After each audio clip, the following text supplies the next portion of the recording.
প্রিয় শিক্ষার্থীবৃন্দ, আসসালামু আলাইকুম। আমি মোসাম্মদ রাশিদি ইয়াসমিন, সিনিয়র শিক্ষক, আদর্শ উচ্চ বিদ্যালয় কৈটুলা। অনলাইনের পক্ষ থেকে তোমাদের সবাইকে অভিনন্দন ও শুভেচ্ছা। সবাই কেমন আছো? আমি ভালো আছি। যাই হোক, আজকে আমাদের পাঠের বিষয় কি? পাঠের বিষয় অর্থাৎ ষষ্ঠ অধ্যায় পাঠের বিষয় 4, 5 ও 6। তাহলে আমরা আলোচনা করব যে মানব উন্নয়ন সূচক, যে জিডিপি, জিএনপি এবং মাথাপিছু আয় ইত্যাদি হিসাবগুলোতে যে সমস্ত শ্রম বাজারে বিক্রি করা হয় না সেগুলোকে ধরা হয় না, ফলে একটি বিশাল জনগোষ্ঠীর শ্রম জাতীয় আয়ের অংশ হিসেবে মর্যাদা পায় না, বা যা প্রকারের মানুষে মানুষে অসমতা সৃষ্টি করে। যেমন গৃহস্থলী দৈনন্দিন কাজে নারীদের যে শ্রম দেয় তা হিসেবের মধ্যে না নেওয়ায় একদিকে যেমন মোট জাতীয় উৎপাদনের প্রকৃত হিসেব পাওয়া যায় না, অন্যদিকে তা গৃহস্থলী কাজে নারী শ্রমকে মূল্যহীন করে। তাহলে শিক্ষার্থী বন্ধুরা, তোমাদের কি মনে আছে যে জিডিপি, জিএনপি বা মাথাপিছু আয় কি? হ্যাঁ, তোমাদেরকে ধন্যবাদ। মনে আছে সবাই, মনে রাখার জন্য সবাইকে ধন্যবাদ। উপরোক্ত সমস্যা সহ আরও নানা সীমাবদ্ধতার কারণে একটি দেশের মানুষ প্রকৃত বিচারে কেমন আছে তা জানার জন্য ব্যবহার হচ্ছে মানব উন্নয়ন সূচক, হিউম্যান ডেভেলপমেন্ট ইন্ডেক্স ধারণা। এখানে নানান সূচক ব্যবহার করে দেখা যায় যে একটি দেশের অর্থনীতি কতটা কল্যাণমুখী। কয়েকটি উল্লেখযোগ্য সূচক হচ্ছে গড় আয়ু, গড় সামাজিক অসমতা, প্রসবকালীন মৃত্যুর হার, বেকারত্বের হার, দারিদ্র্যের হার, শিশু শ্রমের হার, কর্মহীন ও সামাজিকভাবে অসহায় ও হতদারিদ্র্যের হার, বাল্যবিবাহের হার, বাল্য মাতৃত্বের হার, আয়ের বৈষম্যের হার, শিক্ষার হার ইত্যাদি।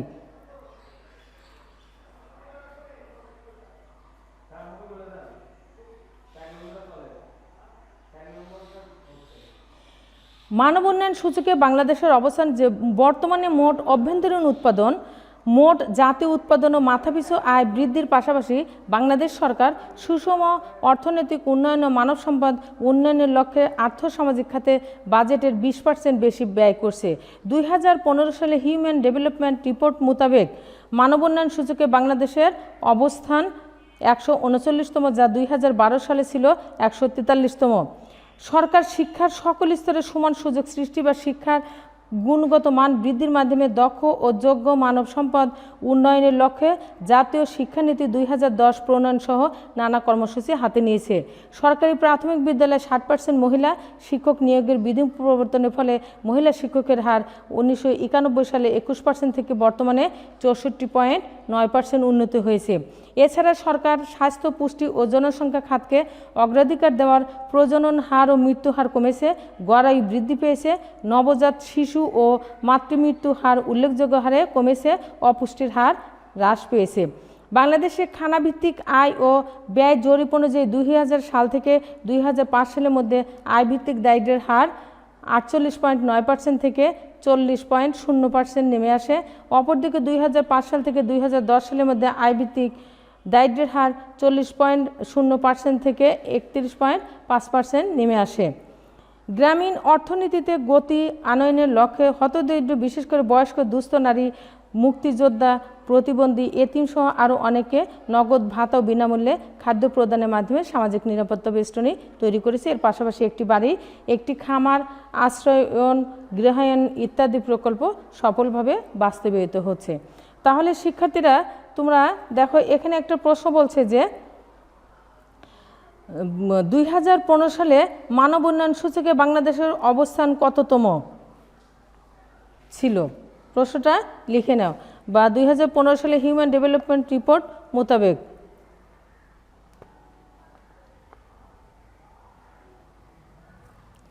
যে 2000, প্রশ্নটা লেখো,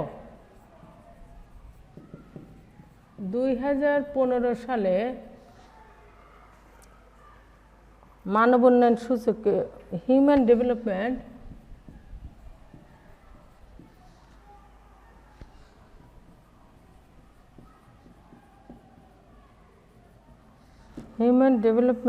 রিপোর্ট মোতাবেক মানব উন্নয়ন সূচকে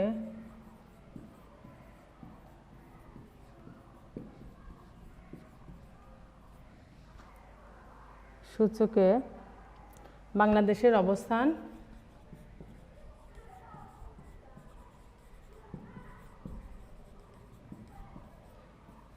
কততম ছিল?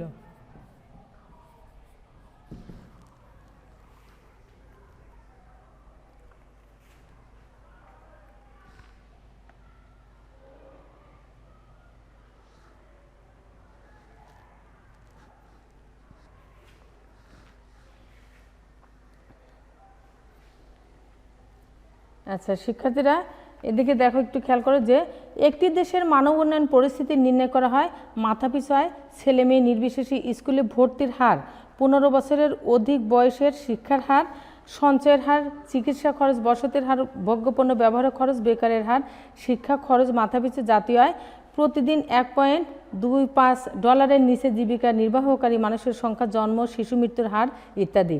নিচে উপস্থাপিত সারণী থেকে একটি দেশের মানব উন্নয়নের পরিস্থিতি বোঝা যায়। আমরা নিচে বাংলাদেশ, ভারত, পাকিস্তান, শ্রীলঙ্কা, মালয়েশিয়া, ইন্দোনেশিয়া মানব উন্নয়ন সূচকের চিত্র তুলে ধরছি। দেখো উপরের সূচকগুলোতে দেখো বলছে যে বছর বাংলাদেশ, ভারত, পাকিস্তান, শ্রীলঙ্কা, মালয়েশিয়া, ইন্দোনেশিয়া, সবাই এই সারণীটা খেয়াল করো। দেখো যে এই সারণীতে লেখা আছে কি, যে উপরের সূচকগুলো আমরা মনোযোগ দিয়ে দেখি। দেখো 2000 সালে বাংলাদেশের স্কুলে ছাত্র ভর্তির হার ছিল কত পার্সেন্ট? 54%। ভারত ছিল 52.2%। দেখো আমি একটা লিখে একটু দেখাই।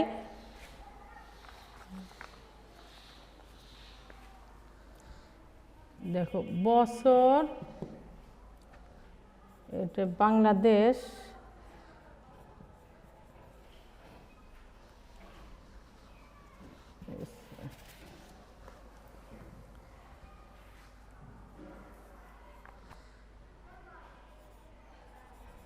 আচ্ছা 2000 সালে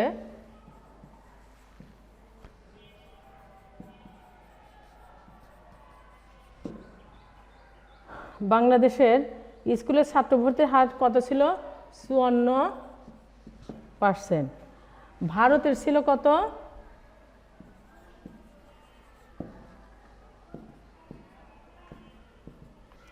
ভারতে ছিল 52.2%।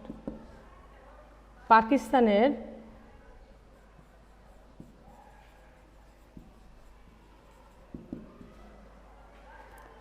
42.7%।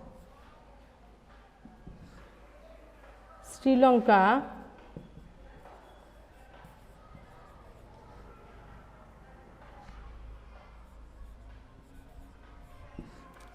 শ্রীলঙ্কার 90.7%। মালয়েশিয়া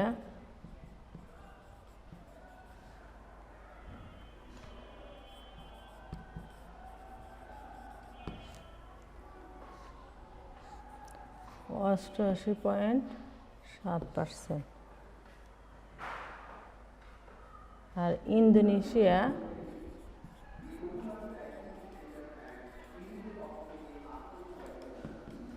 81.5%। তাহলে শিক্ষার্থীরা তোমরা দেখো, একটু খেয়াল করো, আমি একটা লিখে দেখালাম, তোমরা সারণীটা সবাই বাড়িতে ফলো করবে যে সারণী 1। তাহলে প্রত্যেকটা দেশেরই কিন্তু দেখো সাল উল্লেখ করে দেওয়া আছে, তোমরা সবাই বাড়িতে দেখে নেবে। এর ফলে বলছে যে 2014 সালে হিউম্যান ডেভেলপমেন্ট রিপোর্ট অনুযায়ী মানব উন্নয়ন সূচকে বাংলাদেশের অবস্থান যেখানে 142তম, সেখানে পাকিস্তানের অবস্থান ছিল 147তম এবং নেপালের ছিল 145তম। এবং বাংলাদেশের প্রত্যাশিত আয়ুষ্কাল যেখানে 71.6 বছর, পাকিস্তানে তা 66.2 বছর এবং নেপালে 69.6 বছর। তাহলে দেখো শিক্ষার্থী বন্ধুরা, আমাদের বাংলাদেশে মানুষের গড় আয়ুটা কিন্তু অনেক বেশি। এবার বলছে যে প্রবাসী আয় বা রেমিটেন্স, তোমরা কি জানো প্রবাসী বা রেমিটেন্সটা কি? জানো না? তাহলে আমি বলছি। দেখো রেমিটেন্স যে প্রবাসী কর্মরত নাগরিকদের স্বদেশে প্রেরিত অর্থকেই রেমিটেন্স বলে। তাহলে রেমিটেন্স কাকে বলে? অর্থাৎ যারা, আমরা স্বল্প কথায় বলবো, যারা বিদেশে থাকে এবং বিদেশ থেকে যে টাকা পাঠায় সেই প্রেরিত অর্থকেই রেমিটেন্স বলে। তাহলে শিক্ষার্থীরা প্রশ্নটা লিখে নাও, গুরুত্বপূর্ণ একটা প্রশ্ন।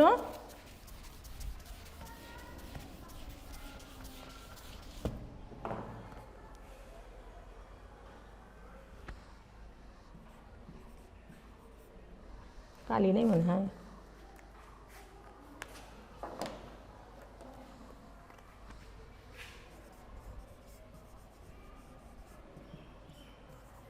রেমিটেন্স কাকে বলে?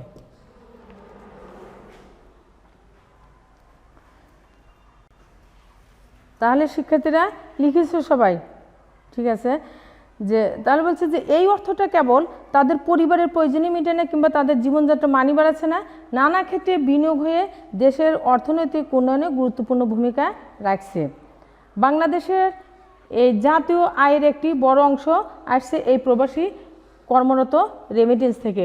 অর্থাৎ যারা বিদেশে থাকে তারা যে টাকা তাদের পরিবারের জন্য পাঠায়, সেই টাকার একটা অংশ আমাদের দেশের এই বাংলাদেশের সরকারকে দিতে হয়। এই টাকাটা তাহলে তার পরিবারও বাঁচলে এবং এতে আমাদের বাংলাদেশ সরকারও এতে অনেক উপকৃত হলো উন্নয়নের ক্ষেত্রে।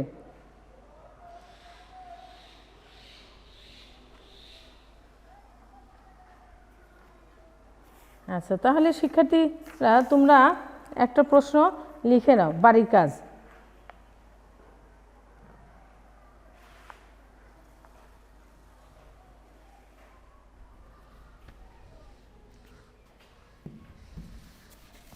এটা লিখে শেষ করে দেবো।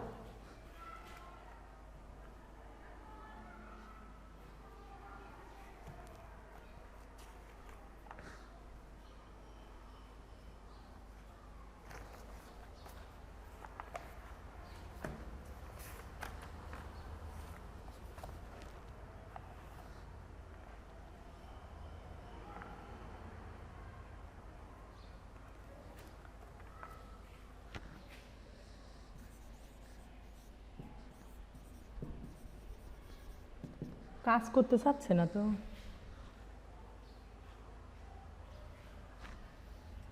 লেখো সবাই যে রহমান সাহেব দীর্ঘদিন চাকরি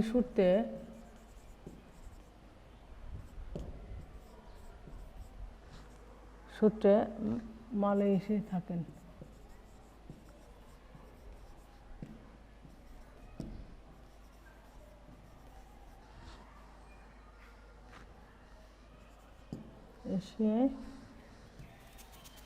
ছিলেন।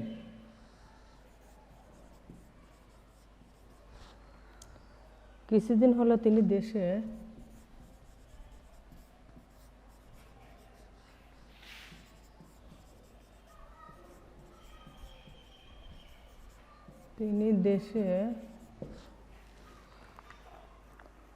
নিজ গ্রামে ফিরে আসেন।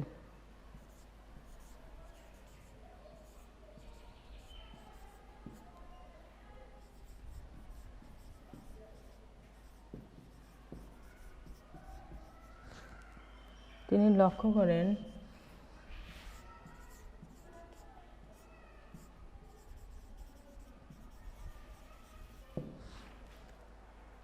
তার গ্রাম সহ আশেপাশের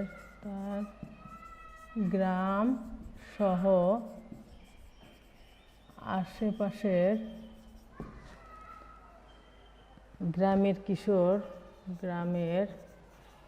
কিশোর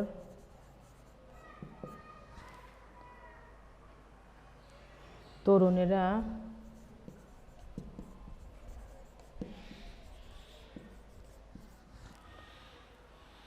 স্কুল কলেজে যায় না।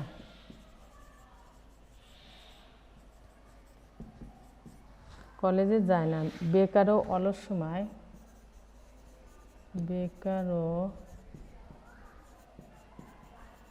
অলস সময় কাটায়। শিশু মৃত্যুর হারও অত্যাধিক।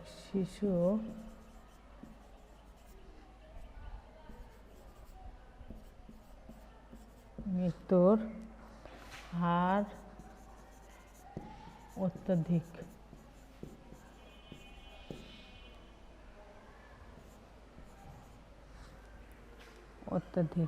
তিনি গ্রামের গণ্যমান্য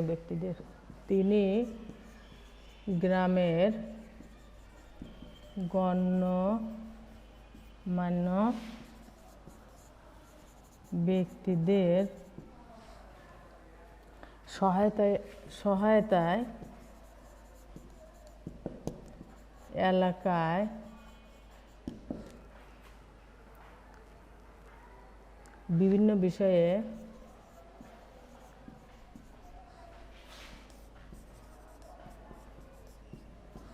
বিভিন্ন বিষয়ে প্রশিক্ষণ ও কর্মসংস্থানের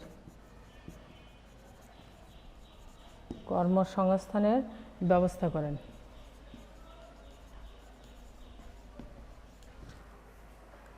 আচ্ছা, ক নম্বর প্রশ্ন লেখো।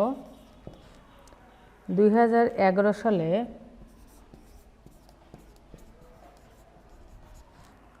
বাংলাদেশের জনসংখ্যা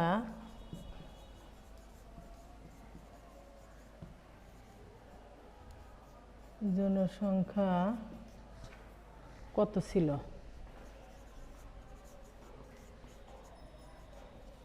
খ,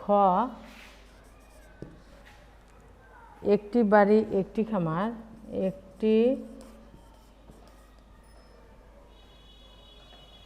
বাড়ি একটি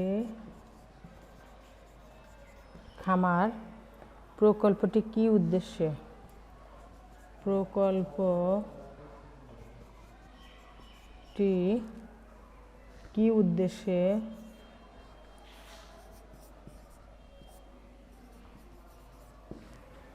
কি উদ্দেশ্যে নেওয়া হয়েছে?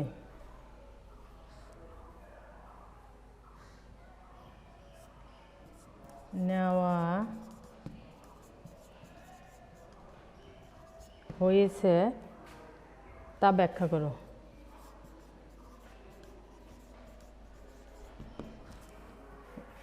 গ, রহমান সাহেবের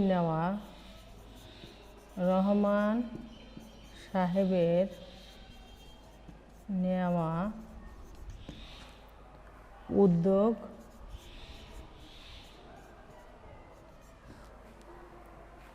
দেশে যে ধরনের সম্পদ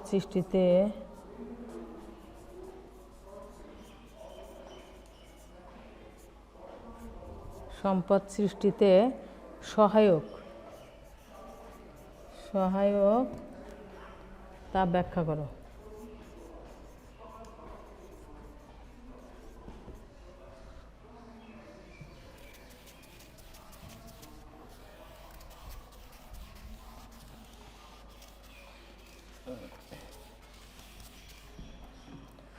ঘ, উদ্দীপকে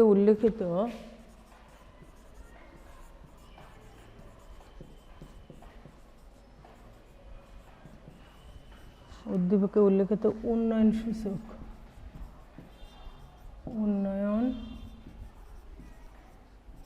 সূচক অনুযায়ী বাংলাদেশের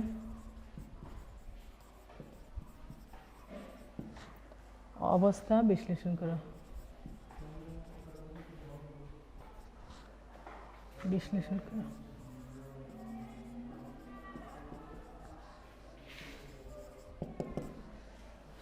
আচ্ছা শিক্ষার্থী বন্ধুরা, তোমাদের লেখা শেষ হয়েছে, বাড়ি কাজ ঠিক আছে। তাহলে আমাদের আগামীকাল বাড়ি কাজের জন্য এই প্রশ্নটা রইল।